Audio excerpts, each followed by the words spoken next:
Breaking news BC రిజర్వేషన్ల విషయంలో high court విచారణ తర్వాత నిర్ణయం తీసుకోవాలని డిసైడ్ అయింది తెలంగాణ కేబినెట్. నవంబర్ 3న హైకోర్టులో విచారణ జరగనున్న నేపథ్యంలో నవంబర్ 7న తిరిగి మంత్రివర్గ సమావేశం నిర్వహించనున్నట్లుగా వెల్లడించారు మంత్రి పొంగులేటి.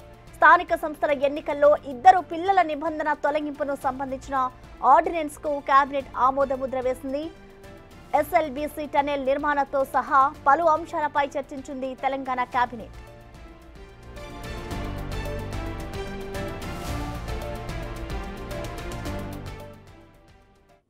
ప్రపంచంలోనే ఇది అతి పొడవైన సొరంగ మార్గం.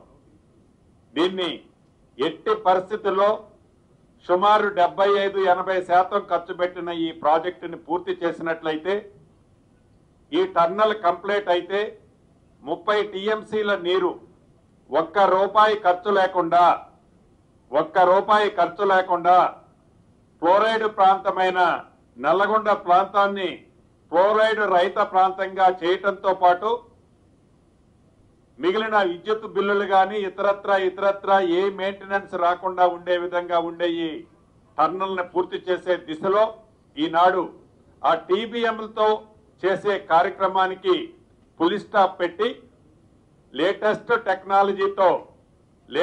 టెక్నాలజీతో ఒక్క రూపాయి కూడా రాష్ట్ర ప్రభుత్వానికి అదనంగా ఖర్చు కాకుండా ఉండే విధంగా అదే ఏజెన్సీతో రాబోయే 2026 చివరి కానీ 2027 స్టార్టింగ్ లోపు ఈ ప్రాజెక్టుని పూర్తి చేయాలి అని ఈనాడు కేబినెట్ నిర్ణయించిందనేది ఈ వేదిక ద్వారా